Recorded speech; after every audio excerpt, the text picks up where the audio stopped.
जय हिंद दोस्तों। भारतीय क्लासेस में आप सभी का स्वागत है। आज हम लोग क्लास 10th गोधूली पहला चैप्टर श्रम विभाजन और जाति प्रथा का प्रश्न का उत्तर हम लोग को करना है। साथ ही आप लोग कॉपी और कलम लेकर बैठ जाइए। जैसे जैसे हम बोलेंगे वैसे वैसे आप लोग भी उसका उत्तर लिखना है। तो इसका सब्जेक्टिव तो अभी क्वेश्चन आंसर नहीं करेंगे, पहले हम लोग को ऑब्जेक्टिव देख लेना है। तो चलिए हम लोग ऑब्जेक्टिव का प्रश्न संख्या 1 के ऊपर ध्यान देते हैं। आप लोग भी लिखना चालू कर दीजिए। ऑब्जेक्टिव नंबर पहला जो है वो भारतीय संविधान के निर्माण में महत्वपूर्ण भूमिका किसकी है? तो इसका आंसर जो होता है भीमराव अंबेडकर। ठीक है। फिर प्रश्न संख्या 2 में है डॉक्टर भीमराव अंबेडकर का जन्म कब हुआ? ठीक है। डॉक्टर भीमराव अंबेडकर का जन्म कब हुआ? तो इसका उत्तर है 14 अप्रैल 1891 ईस्वी में। भीमराव अंबेडकर का जन्म 14 अप्रैल 1891 ईस्वी में, जो हाल ही में इसका जयंती मनाए गए थे। प्रश्न संख्या 3 में है डॉक्टर भीमराव अंबेडकर का जन्म कहाँ हुआ था? तो डॉक्टर भीमराव अंबेडकर का जन्म जो हुआ था वो महू के मध्य प्रदेश में हुआ था। महू के मध्य प्रदेश में। प्रश्न संख्या 4 में है अंबेडकर का जन्म किस परिवार में हुआ था? तो अंबेडकर का जन्म जो हुआ था वो दलित परिवार में हुआ था। 2 नंबर का। फिर डॉक्टर अंबेडकर के माता का नाम क्या था? प्रश्न संख्या 5 में है डॉक्टर अंबेडकर के माता का नाम क्या था? तो डॉक्टर अंबेडकर के माता का जो नाम था वो भीमाबाई। फिर प्रश्न संख्या 6 में डॉक्टर अंबेडकर के पिता का नाम क्या था?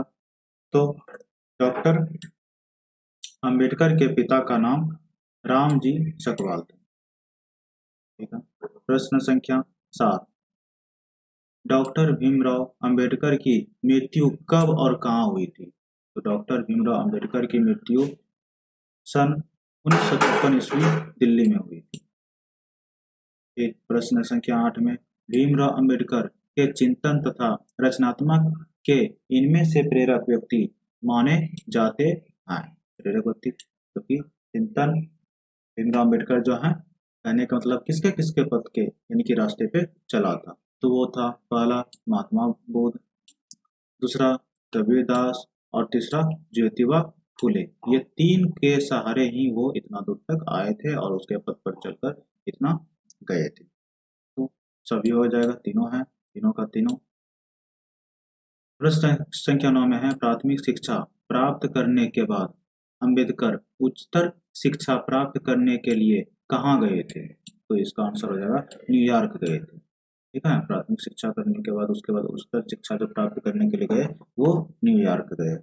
फिर प्रश्न संख्या 10 में है डॉक्टर अंबेडकर ने पीएचडी की उपाधि कब धारण की थी? तो डॉक्टर अंबेडकर ने पीएचडी का उपाधि 1916 ईस्वी में धारण किया गया। प्रश्न संख्या 11 इसमें है आधुनिक सभ्य समाज कार्य कुशलता के लिए किसे आवश्यक मानता है? तो किसे मानता है? श्रम विभाजन। यानी कि आधुनिक सभ्य समाज जो है कार्य कुशलता के लिए अपना कार्य का कुशलता होना चाहिए, वो किसे मानता है? श्रम विभाजन। प्रश्न संख्या 12 में श्रम विभाजन और जाति प्रथा के लेखक कौन है? तो इसका लेखक है भीमराव अंबेडकर। प्रश्न संख्या 13 में श्रम विभाजन और जाति प्रथा पाठ बाबा साहब के किस भाषण का संपादित अंश है? जो श्रम विभाजन और जाति प्रथा जो है वो किस पाठ से लिया गया था, जो कि भीमराव अंबेडकर ने भाषण दिया था। ठीक है। भीमराव अंबेडकर के द्वारा भाषण दिया गया जो पाठ है वो क्या है, जो कि उससे ये कहानी लिया गया है, श्रम विभाजन लिया गया है। तो वह है एनिहिलेशन ऑफ कास्ट। उस पाठ का नाम है एनिहिलेशन ऑफ कास्ट। प्रश्न संख्या 14 में देखते हैं श्रम विभाजन और जाति प्रथा क्या है? क्या है? एक निबंध है। श्रम विभाजन जाति प्रथा एक क्या है? निबंध। निबंध के रूप में लिखा गया था। फिर प्रश्न संख्या 15 में जाति पाति तोड़क मंडल भाषण लाहौर में कब हुआ था? ये जाति पाति तोड़क मंडल जो हुआ था वो 1936 ईस्वी में हुआ था। ठीक है।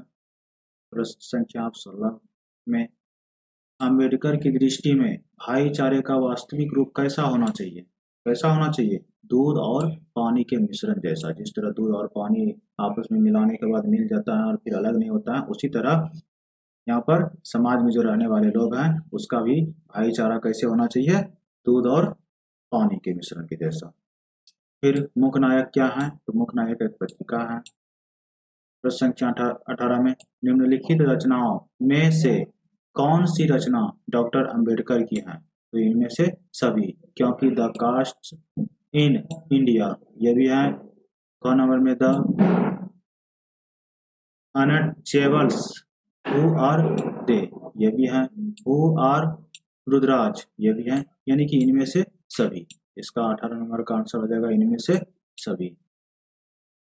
फिर प्रश्न संख्या 19 में आधुनिक सभ्य समाज श्रम विभाजन को आवश्यक क्यों मानता है? ठीक है, यानी कि आधुनिक सभ्य समाज में जो श्रम विभाजन को है वो आवश्यक क्यों मानता है, क्यों माना है? तो इसका आंसर हो जाएगा कार्य कुशलता के लिए, कार्य को कुशलता के लिए। प्रश्न संख्या 20 में अंबेडकर के भाषण एनिहिलेशन ऑफ कास्ट को किसने हिंदी में रूपांतरण किया था? तो इसका आंसर हो जाएगा ललई सिंह यादव। ठीक है, इसका जो रूपांतरण पहले इंग्लिश में था और उसका हिंदी में जो रूपांतरण किया उसका ललई सिंह यादव ने। प्रश्न संख्या 21 में लेखक को इस युग में कहाँ पर विडंबना दिखाई देती है? यानी कि ये इस युग में जो विडंबना जो बताई गई है वो कहाँ पर? तो वो जातिवाद में, जातिवाद का विडंबना जो होता है वो सबसे मुख्य रूप से दिखाई पड़ता है। फिर लेखक की दृष्टि में विडंबना की बात क्या है? लेखक की दृष्टि में विडंबना की बात क्या है? तो इसका आंसर हो जाएगा जातिवाद के पोषकों की कमी नहीं है। लेखक की जिसके अनुसार से विडंबना किया गया है वो किसके अनुसार से? तो जातिवाद के पोषक की कमी नहीं है।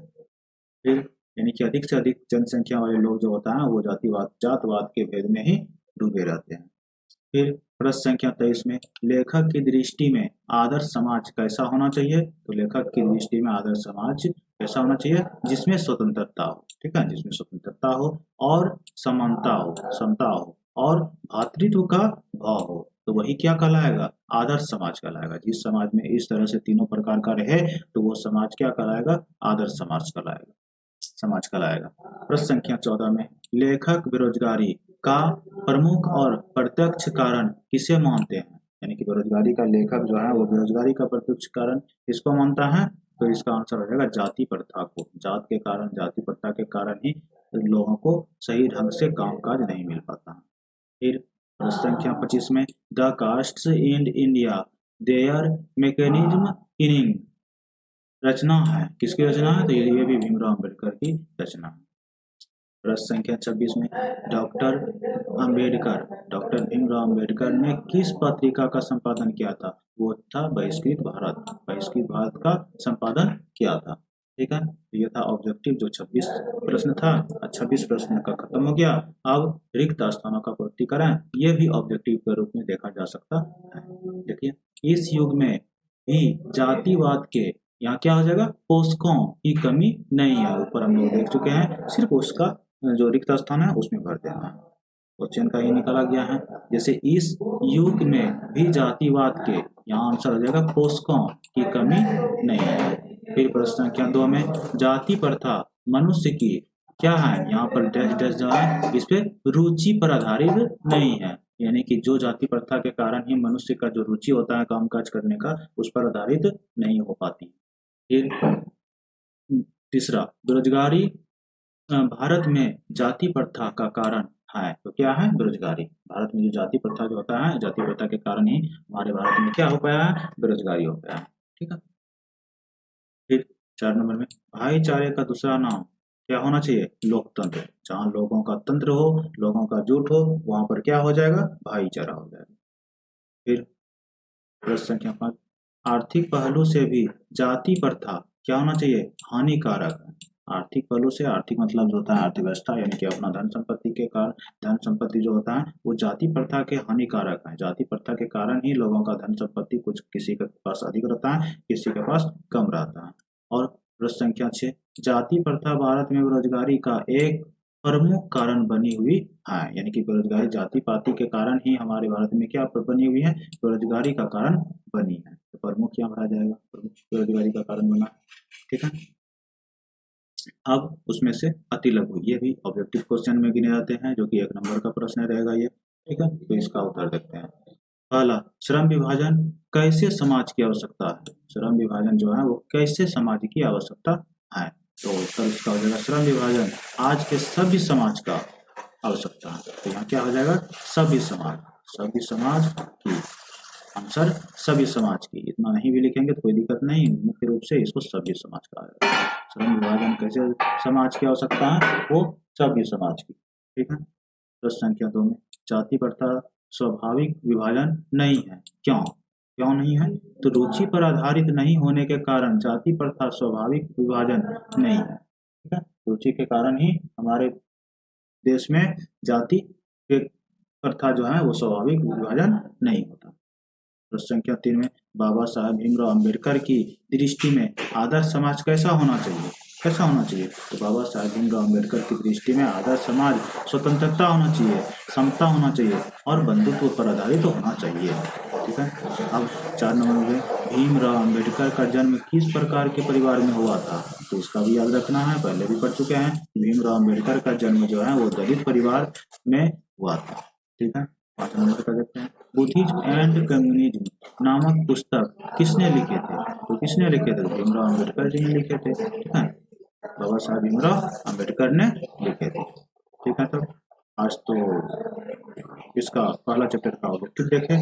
फिर अगर आप लोग को मन हो कि सब्जेक्टिव का भी उत्तर दें तो कमेंट बॉक्स में आप लोग लिख दें कि सब्जेक्टिव का भी हम लोगों को चाहिए। ठीक है, तो उसका फिर वीडियो बना करके डाल देंगे। तो जय हिंद, फिर मिलते हैं अगले दिन में।